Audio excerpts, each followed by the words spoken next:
Does T.O. have a point? Plain and simple. Cowboys have one playoff win in Garrett's 7+ seasons.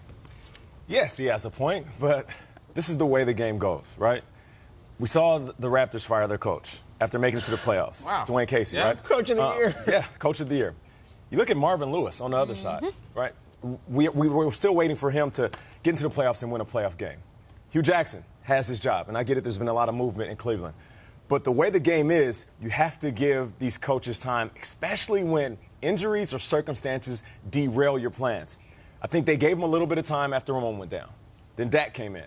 Last year, it was Zeke being out. That isn't really on the coach. Now, if a coach has a full roster, everybody's healthy, and their team sucks, for lack of a better word, fire the coach. But if there's some circumstances that he can't control, give him an opportunity to play with his full weaponry before you put him on that hot seat. Doug Peterson was the coach of an Eagles team that didn't make the playoffs the year before.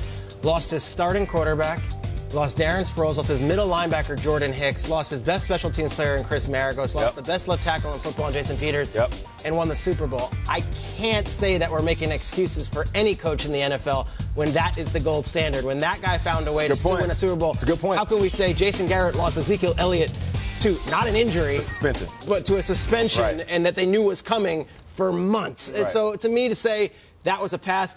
But you look at Jerry, his history. Barry Switzer lasted 3 years. Chan Gailey, 2. Dave Campo, 3. Bill Parcells, 4. Wade Phillips, 4.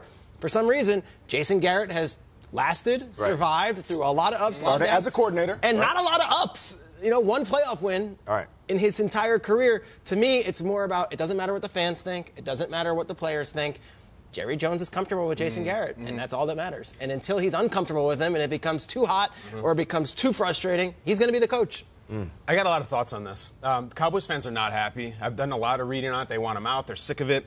I was reading a story this morning. There's a 128-year-old woman in Chechnya. It's the oldest woman in the world. And normally they find those women, they're like, well, I've lived a happy life and cigarettes and whiskey. This is my life. This woman's miserable. She says, I'm being punished by God. I've never had a happy day in my entire life. Take me away. It's the craziest story. She's 128. She says, this is my verdict. Are you about to tell me she's a Cowboys fan? What No. are you doing here? All right. I feel like the Cowboys fans feel like that's what they have with Jason Garrett. It's gone on forever. There are no good memories. This is God's punishment. This is not that. First of all, I would urge every fan, if they haven't, to watch All or Nothing on Amazon about the Cowboys season last year, because there's a reputation out there about Jason Garrett that he's a pencil pusher, he's Jerry Jones Mary, and that is not true. Watch this. He commands the room. He is a very powerful speaker. He is accountable. At the end of last season, he said, this is a bleeping pilot error. Jason Garrett, pilot error. And I would say, looking back on what they have or haven't accomplished, do we blame Jason Garrett because an idiotic rule that has since been changed took a touchdown away from Dez Bryant that would have put them in the title game? That gets to me on the title game. That's like, well, Garrett got him the title game. That's a hell of a resume bullet.